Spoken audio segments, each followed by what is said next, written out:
Hello guys, warm welcome to you all on my channel. कैसे हैं आप सब लोग? आई होप आप सब अच्छे होंगे। आज की टैरो कार्ड रीडिंग का टॉपिक आपके पर्सन की डीप ट्रू फीलिंग्स आपके लिए क्या है उस पे होने वाला है।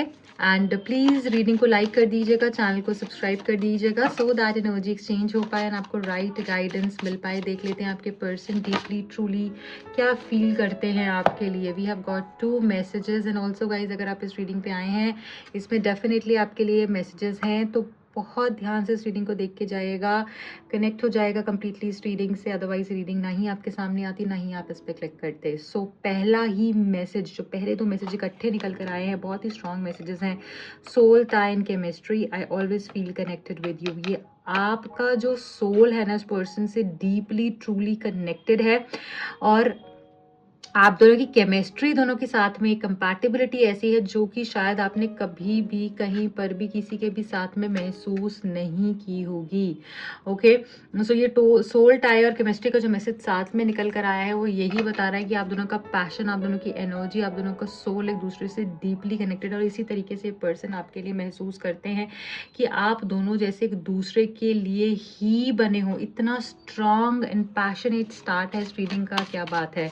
सो कहीं ना कहीं मुझे ऐसा लग रहा है यहाँ पर बहुत सारे सोलमेट्स हो सकते हैं, ट्विन फ्लेम्स हो सकते हैं और फायर एनर्जी भी काफ़ी हाई दिख रही है। मुझे यहाँ पर ये भी दिख रहा है कि जैसे ना इनको ना आपकी आदत सी हो चुकी है। हम जैसे लत सी लग जाती है ना किसी की, तो एक आदत सी हो चुकी है। इनको समझ में नहीं आता है कि अगर अगर आप नो कांटेक्ट में भी हो तो क्या ये पर्सन आपके बगैर रह पाएंगे, या फिर अगर कभी आप नो कांटेक्ट में हो गए तो क्या ये पर्सन आपके बगैर जी पाएंगे। इनकी ना आदत है, इनको ये चीज़ अब रियलाइज़ हो रही है, इनकी आदत है कि जब चीज़ें थोड़ी सी मुश्किल होती हैं ना, ये भाग जाते हैं। ये उस ना प्रॉब्लम से निकल कर भागना चाहते हैं, ये फेस नहीं कर पाते हैं, चीज़ों के साथ लड़ नहीं पाते हैं, ये गायब हो जाते हैं, अपने शेल में चले जाते हैं और फिर जब थोड़ा टाइम हो जाता है तब वापस आ जाएंगे। तो इस तरीके का पैटर्न हो सकता है इस पर्सन का, है ना। एंड ऐसा लग रहा है आप दोनों के काफ़ी डिसएग्रीमेंट्स चल रहे हैं करंटली, आप दोनों के बीच में काफ़ी सारी प्रॉब्लम्स चल रही हैं। आपको मिसअंडरस्टैंड कर रहे हैं, लोगों की बातों में आ जाना, लोगों को कहने पर चीज़ों को इस तरीके से समझना कि उसने कह दिया था ये बात, तो इनको ना इन्फ्लुएंस में आ जाते हैं, जैसे कि बहुत जल्दी से ये लोगों की बातों में आ जाते हैं। यहाँ पर ऐसा भी दिख रहा है कि आप दोनों के बीच में जो भी प्रॉब्लम्स चल रही हैं, ये पर्सन उस प्रॉब्लम्स को सॉल्व आउट करना चाहते हैं। एब्सेंस का मैसेज भी है। सो कहीं ना कहीं ऐसा लग रहा है कि आपके पर्सन ना आपको लेकर जो महसूस करते हैं जब आप नहीं होते हो, इनको ऐसा लगता है कि इनके अंदर का एक पार्ट ही मिसिंग हो गया है, जैसे कि इनके अंदर से कुछ गायब हो गया, कुछ चला गया, कुछ सिंकिंग सी फीलिंग आती है इनको कि something is just sinking inside of this person. मतलब एक घबराहट, एक एंशियसनेस हो जाना, ऐसा लॉस्ट सा फील करते हैं। काम भी होगा, काम नहीं कर पाते हैं, सर में दर्द होना और बहुत ज़्यादा एक्सप्रेस नहीं करेंगे फिर इस चीज़ को भी। ठीक है, तो आपको तो समझ में ही नहीं आता है कि ये पर्सन ऐसा क्यों बिहेव कर रहे हैं, बट अंदर ही अंदर घुटते रहते हैं जब आप नहीं होते, क्योंकि इनको आपकी आदत लग चुकी है, आपका सोल एक दूसरे के साथ कनेक्टेड है। पर ये लोगों की बातों में इन्फ्लुएंस होने की वजह से ना भाग जाते हैं चीज़ों से, ज़रा सी लड़ाई हुई निकल जाएंगे, गायब हो जाएंगे। तो ये चीज़ें यहाँ पर दिख रही हैं। थर्ड पार्टी भी है बॉटम ऑफ द डेक में, तो कहीं ना कहीं ऐसा लग रहा है कि थर्ड पार्टी की वजह से भी आप दोनों के बीच में काफ़ी सारी प्रॉब्लम्स हो रही हैं, काफ़ी सारे इश्यूज हो रहे हैं और काफ़ी सारा ट्रबल क्रिएट हो रहा है बेफजूल में। ओके, एंड यहाँ पर ये भी है कॉन्वर्जेशन का मैसेज। तो कहीं ना कहीं ऐसा भी दिख रहा है कि ये पर्सन आपसे बातचीत करना चाहते हैं, जो उन्होंने गलतियां कर दी हैं, जो मिस्टेक्स कर दी हैं, उसको क्लैरिफाई भी यहाँ पर करना चाहते हैं। मैं ना एक बारी इन सारे ही कार्ड्स को क्लैरिफाई कर लूंगी टैरो डेक से, देख लेते हैं। यहाँ पर सोल टाई का मैसेज क्यों है, सोल टाई क्यों निकल कर आया है, डिवाइन प्लीज गाइड कीजिए। यहाँ पर सोल टाई क्यों निकल कर आया है।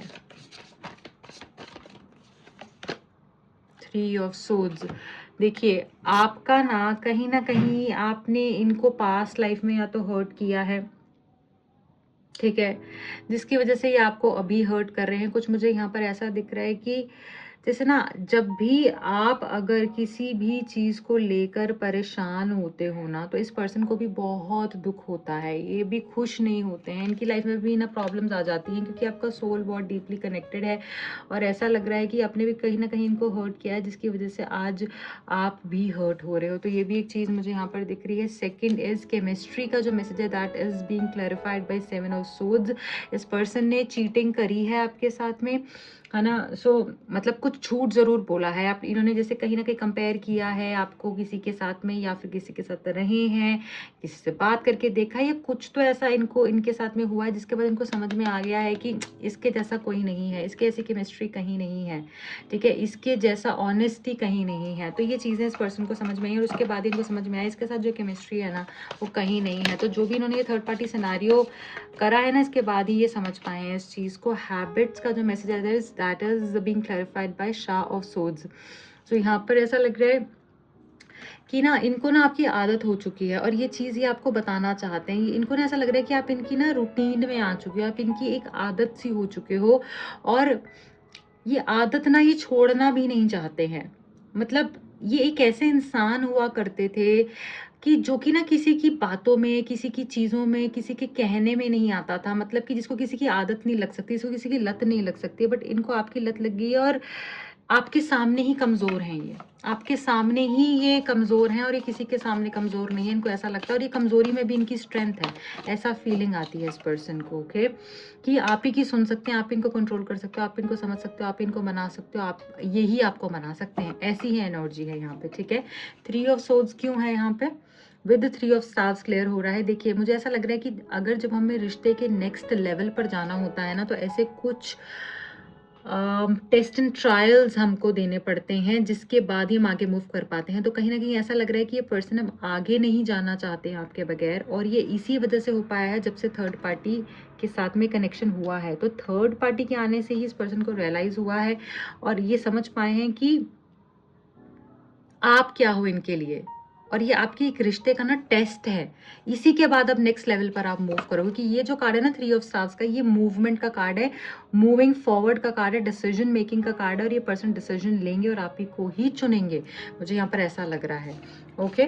थर्ड पार्टी को छोड़कर ही आपको ही चुनेंगे। तो यहाँ पर एस्केप का मैसेज क्यों आया है? डिवाइन प्लीज गाइड कीजिए, एस्केप क्यों है यहाँ पे? We have the 2 of swords. देखिए ये पर्सन ना इमोशनली या डिसीजन लेने में ना काफ़ी वीक है और ये शुरू से ऐसे ही रहे हैं। जब भी डिसाइड करने, आपके साथ नहीं सभी के साथ इनका यही पंगा रहा है, जब भी डिसाइड करने की बारी आई ये भाग गए हैं, क्योंकि इनसे ना ये होता नहीं है। इनसे ये होता नहीं है कि किसी के सामने बुरे बन जाओ, किसी के सामने ये कह दो, तो ना ये डिसीजन नहीं ले पाते हैं, इसलिए भाग जाते हैं प्रॉब्लम से। इनको कुछ समझ नहीं आता उस टाइम पर। ये इनकी ना आदत हो सकती है कि तुम चिड़चिड़ कर रही हो, मुझे चिड़चिड़ पसंद नहीं है। जब भी लड़ाई झगड़ा हुआ, जब भी कोई ऐसी प्रॉब्लम हुई, बस भाग गए। बात थोड़ी करनी है, लड़ना नहीं है, कुछ नहीं करना है, बस निकल जाना है। डिसएग्रीमेंट्स क्यों है?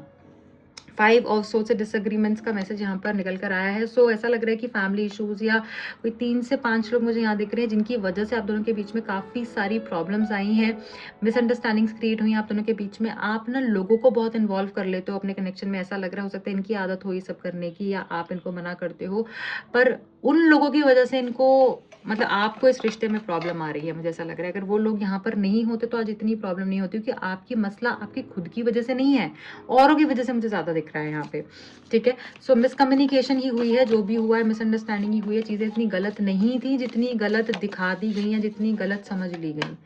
एब्सेंस का मैसेज क्यों है? डिवाइन गाइड कीजिएगा।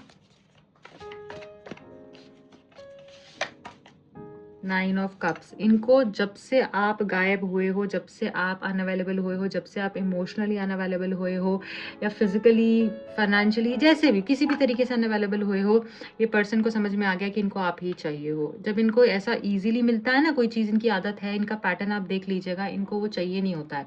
जब इनको ईजिली नहीं मिलेगा ना तब इनको चाहिए होता है। और जब से आपने एक अपनी बाउंड्री क्रिएट की ना, तब से ये आपके लिए वो एक पागलपन जैसा महसूस करने लग गए हैं। कॉन्वर्जेशन का मैसेज क्यों है यहाँ पे? 2 मैसेज निकल कर आए हैं कॉन्वर्जेशन के लिए हमारे पास में, डॉटर ऑफ सोर्ड्स एंड सब्र।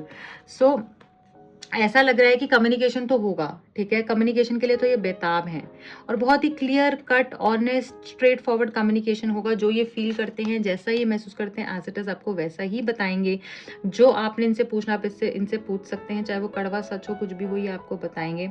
ठीक है। और आपको थोड़ा सा शार्पली भी बात करनी पड़ेगी, बट यहाँ पर मुझे ऐसा लग रहा है कि अगर आप सब्र रखोगे ना, तो सही टाइम पे सब चीज़ें आपके लिए अपने आप अलाइन होती हुई दिख रही हैं, क्योंकि आपकी विश फुलफिलमेंट है। चीज़ें बैलेंस होने के बाद में, हील होने के बाद में, ये पर्सन खुद से आपकी तरफ में आएंगे। तो you don't have to worry about anything, because things are unfolding in a positive way for you. Okay, so ऐसा नहीं सोचना है कि कुछ अच्छा नहीं होने वाला, सब कुछ अच्छा ही होगा आपके साथ में। बस थोड़ा सा सब्र रखना है, ट्रस्ट करना है डिवाइन को, सब अच्छा ही होगा। बॉटम ऑफ द डेक में मुर्शदा का मैसेज है। अगेन ये बता रहे हैं अपनी इंट्यूशन को फॉलो करो, जो अंदर की आवाज़ है उसको फॉलो करो, विश्वास रखो, फेथ रखो। जिसको आपको ना, आपकी पता है क्या प्रॉब्लम है, आप सबको ही अपने अंदर का जो प्यार है लुटाते रहते हो, सब पे ही विश्वास कर लेते हो, खुद को छोड़ के वो जो खुशी है ना अंदर की, बजाय बाहर ढूंढते हो। यही आपकी प्रॉब्लम है। आपको अंदर से कनेक्ट होना है, खुद से कनेक्ट होना है।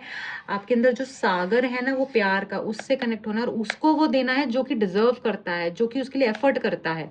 हर एक को नहीं बांटते रहना है वो प्यार जो आप करते हो, ठीक है ना। तो इस चीज़ पे प्लीज़ ध्यान रखिएगा। एंड ऐसा लग रहा है कि आपकी लाइफ में चीज़ें अलाइन होंगी, डिवाइन ब्लेसिंग्स हैं आपके साथ में। बस थोड़ा सा इंतज़ार कर लीजिए, सब बहुत अच्छा होने वाला है आपके साथ में।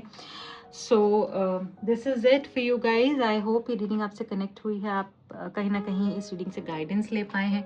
अगर समझ में आई है रीडिंग, आपसे कनेक्ट हो पाई है, तो प्लीज़ लाइक कीजिएगा, कमेंट सेक्शन में इसको क्लेम कीजिएगा, मुझे बताइएगा आपको कैसे मेरी रीडिंग्स हेल्प करती हैं, कैसे आपको गाइडेंस मिलती है, और किन टॉपिक्स पे आप रीडिंग्स को देखना चाहते हैं। जो भी मेरे से पर्सनल रीडिंग लेना चाहते हैं, टरकत सीखने में इंटरेस्टेड हैं, दिए गए नंबर्स पे कॉन्टैक्ट कर सकते हैं। Bye bye, good luck.